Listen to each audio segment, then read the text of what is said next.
Interpretação do laudo de resistência à insulina e síndrome metabólica. Na primeira página, são apresentados parâmetros relacionados ao algoritmo fisiológico de resistência à insulina, já discutido e mostrado a evidência científica no laudo de obesidade, e também parâmetros autonômicos relacionados à resistência à insulina. Relembrando, o algoritmo fisiológico PTGTP, que tem 95,7% de sensibilidade em identificar resistência à insulina quando comparado com o padrão ouro CLAMP euglicêmico hiperinsulinêmico, tem o valor de normalidade de 406. Nesta linha, a seta indicará se os resultados obtidos são normais, borderline ou leve, moderada ou severa resistência à insulina. Logo abaixo, você tem dois parâmetros autonômicos intimamente relacionados com a severidade da resistência à insulina: o SDNN e o equilíbrio autonômico, balanço ou equilíbrio autonômico, LF-HF. O que diz a literatura? Que quando o SDNN, que tem como parâmetro de normalidade de 40 a 80 ou maior, quando este parâmetro estiver diminuído, ou seja, menos do que 40, e ao mesmo tempo o balanço autonômico, que é de 0,5 a 2, esse balanço estiver alterado e esse número estiver aumentado, isso na literatura é chamado de danos autonômicos compatíveis com o diabetes. Portanto, isso é representado nessa linha superior, que é a linha da severidade da resistência à insulina. A seta de cima está relacionada ao parâmetro LF-HF e a seta de baixo com o SDNN. Se os dois caminharem para o lado da direita, na cor amarela, laranja e vermelho, eu tenho uma severidade aumentada da resistência à insulina. Portanto, o algoritmo fisiológico PTGTP não deve ser visto de modo isolado, porque dois pacientes obesos, por exemplo, com IMC de 50, com o mesmo PTGTP, por exemplo, 700, que é um elevado PTGTP, já que o normal é até 406. Então, dois obesos com o mesmo IMC, com o mesmo PTGTP, com o mesmo parâmetro de laboratório, se um deles tiver normal, o LF-HF e o SDNN, e o outro tiver alterado, que é o SDNN diminuído, com o LF-HF aumentado, este segundo, que tem os parâmetros autonômicos alterados, merece uma maior preocupação do clínico ou um tratamento um pouco mais agressivo. O que está sendo falado aqui tem total respaldo da literatura. Veja este paper, que é o papel da variabilidade da frequência cardíaca em pacientes diabéticos. Mostra que existe uma diminuição nos valores do domínio do tempo. Outro paper, relacionado à variabilidade da frequência cardíaca em pacientes diabéticos com desordens cerebrovascular. Mostra o quê? Que a proporção LF-HF encontra-se aumentada, increased. Okay? Ou este outro paper, que também fala do papel da variabilidade da frequência cardíaca no diagnóstico precoce da neuropatia autonômica diabética. Mostra que uma redução do SDNN e a proporção LF-HF encontra-se aumentada. Portanto, PTGTP é o algoritmo da resistência à insulina e a sua severidade é dado por dois parâmetros autonômicos, LF-HF aumentado e SDNN diminuído. Logo abaixo, temos dois gráficos para monitoramento da resistência à insulina de modo tradicional. O primeiro gráfico é da insulina de jejum e o segundo gráfico é da glicemia de jejum. Portanto, se você tiver esses valores, basta inserir e monitorar os parâmetros laboratoriais. Na próxima página, temos uma abordagem para uma avaliação global da resistência à insulina e da síndrome metabólica. Essa figura reúne diversos parâmetros que são alterados na síndrome metabólica. Temos informações sobre a obesidade, com vários indicadores, sobre gordura abdominal, sobre o histórico familiar, o grau de esteatose, a hipertensão, metabolismo, dislipidemia e várias outras condições presentes. De modo global, panorâmico, é possível entender os vários segmentos, sistemas e parâmetros que podem estar alterados numa síndrome metabólica. Trata-se então de prover uma visão global de todos esses parâmetros envolvidos. A próxima página apresenta o polígono de avaliação da severidade metabólica. Aqui são reunidos graficamente vários parâmetros e segmentos que são acometidos na síndrome metabólica. Por exemplo, obesidade. Temos aqui vários parâmetros que podem estar normais na cor verde, abaixo do normal na cor azul, amarelo uma leve aumento, laranja moderado, vermelho um grande aumento e marrom um severo aumento. São abordadas questões ligadas à obesidade, à pressão arterial, ao metabolismo, ao perfil lipídico, às condições de saúde e ao histórico.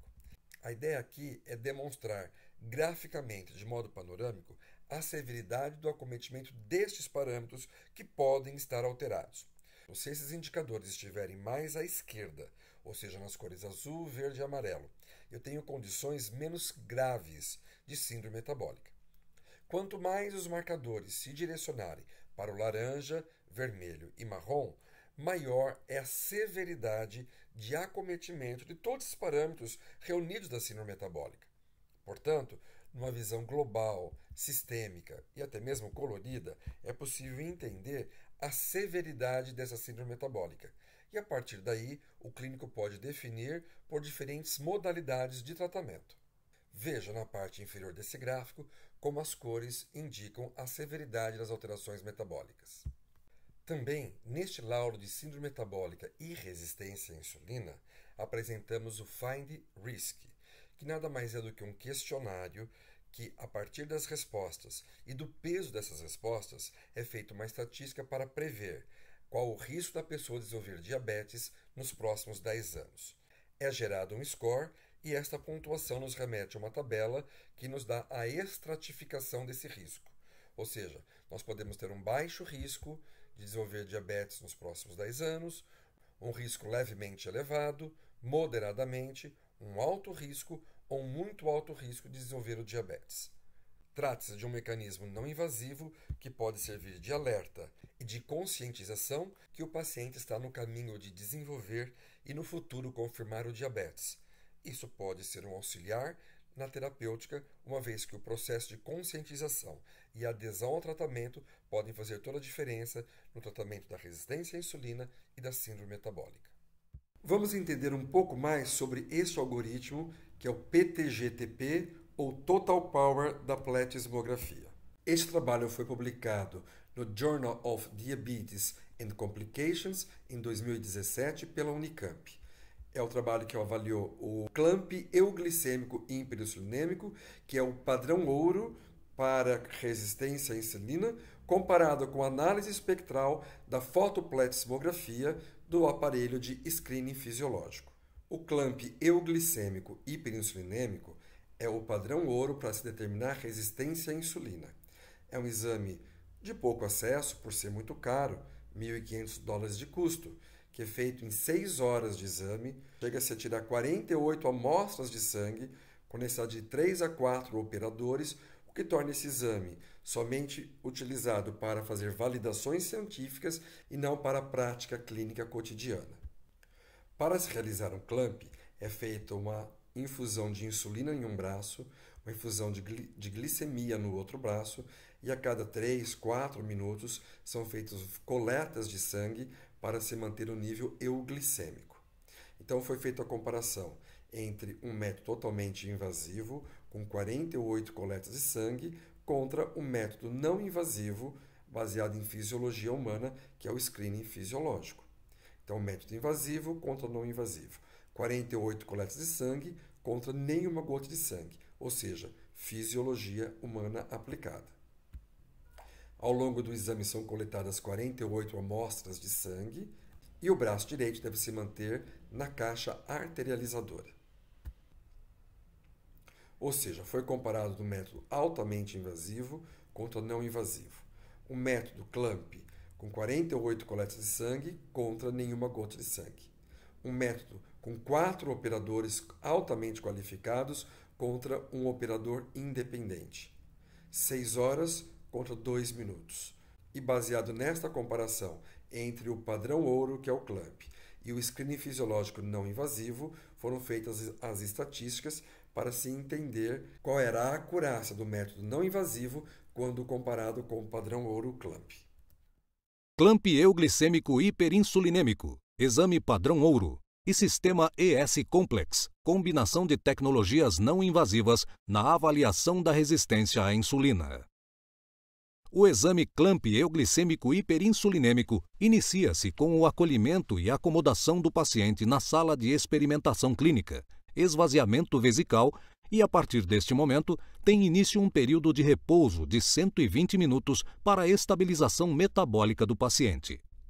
Neste período, são realizados procedimentos de antropometria para calcular as taxas de infusão glicêmica e insulínica, bioimpedanciometria para analisar a composição corporal e da taxa metabólica basal, importantes para estimar as ações antecipatórias na infusão de glicose durante o CLAMP, calorimetria e ainda 2 punções venosas, sendo uma no espaço anticubital para a infusão de insulina e glicose e outra em sentido retrógrado, no terço distal do antebraço para a coleta de amostras sanguíneas durante o CLAMP. A fim de diminuir a diferença arteriovenosa, essas amostras sofrem um processo de arterialização através do aquecimento em caixa arterializadora da mão relativa ao antebraço puncionado. Neste período basal de estabilização, pelo menos 3 amostras de sangue são coletadas para determinar a média glicêmica basal, que será utilizada como referência euglicêmica durante o CLAMP, aceitando-se uma variação máxima de mais ou menos 10% da glicemia durante o estado hiperinsulinêmico induzido durante o CLAMP. Ao final do período de estabilização, é realizado novo esvaziamento vesical, com coleta de urina para análise de nitrogênio urinário, seguido nesta pesquisa da realização do exame com o sistema ES Complex, que de modo não invasivo, indolor e operador independente, mede durante 2 minutos vários parâmetros fisiológicos humanos através da combinação e integração de 4 tecnologias: a variabilidade da frequência cardíaca, a pletismografia fotoelétrica, a resposta galvânica da pele e a bioimpedância tetrapolar. Estes parâmetros, obtidos de forma não invasiva, serão comparados com os resultados do CLAMP para avaliar a sensibilidade e a especificidade do sistema ES Complex na identificação da resistência à insulina. Após o período de estabilização de 120 minutos, inicia-se efetivamente o CLAMP euglicêmico hiperinsulinêmico, com um período adicional de mais 2 horas de exame, com administração intravenosa de insulina numa taxa de 40 unidades por metro quadrado de superfície corporal por minuto, induzindo um estado hiperinsulinêmico. Com o objetivo de manter a glicemia dentro da variação basal aceitável, realizam-se inúmeras coletas sanguíneas com o volume de 1 ml a cada 3 a 5 minutos para avaliar a glicemia e controlá-la através da infusão de solução de glicose a 10%. Adicionalmente, outras 4 amostras de 10 ml de sangue são coletadas nos tempos 0 minuto, ou seja, antes do início da infusão de insulina e glicose, e também em 30, 60, 90 e 120 minutos para a realização de análise laboratorial de parâmetros metabólicos relacionados ao metabolismo glicêmico. Nos últimos 30 minutos de experimentação é realizada nova calorimetria. Ao final do exame, encerra-se a infusão de insulina, mantendo a infusão de glicose, para restabelecer um valor glicêmico seguro frente à meia-vida da insulina exógena infundida e ainda mais uma coleta de urina. O exame CLAMP euglicêmico hiperinsulinêmico avalia a sensibilidade do indivíduo à insulina. Quanto maior é o consumo de glicose durante o CLAMP, maior é a sensibilidade tecidual à insulina expresso pelo índice M. Por outro lado, quanto menor for o consumo de glicose durante o exame, maior será a resistência à insulina e menor o valor do índice M. O exame CLAMP euglicêmico hiperinsulinêmico é utilizado somente em pesquisa científica, sendo inviável como método de diagnóstico na rotina clínica, por ser invasivo, de longa duração e ter custos elevados com equipamentos, materiais consumíveis e mão de obra especializada, pois requer pelo menos 3 profissionais qualificados que trabalham simultaneamente durante a realização de um exame. Pesquisa clínica realizada na Unicamp comparou os resultados dos exames de laboratório com os do sistema ES Complex em 148 pacientes obesos candidatos à cirurgia bariátrica, mostrando alta correlação com capa de 0,93 entre hemoglobina glicada e o algoritmo de controle glicêmico do ES-Complex. Na avaliação da resistência à insulina, a correlação entre o algoritmo OMA2-IR e o algoritmo do sistema ES-Complex foi de R igual 0,84 e a área sob a curva ROC foi de 0,94. Na avaliação da síndrome metabólica, a área sob a curva ROC foi de 0,90. Estes resultados foram publicados na conceituada revista Obesity Surgery. Agora, outra pesquisa no Laboratório de Metabologia da Clínica Médica do Hospital das Clínicas da Unicamp avaliou a capacidade do sistema ES-Complex em identificar a resistência à insulina com um exame não invasivo, indolor, operador independente, de baixo custo, realizado em apenas 2 minutos de examinação, comparando-o com 30 exames padrão ouro de clamp euglicêmico hiperinsulinêmico. Os resultados mostraram que o sistema ES-Complex apresentou sensibilidade e especificidade de 90%, confirmando sua capacidade em identificar de modo não invasivo e com alta acurácia a resistência à insulina. A pesquisa continua para, em 2013, apresentar o resultado com 100 exames clamp.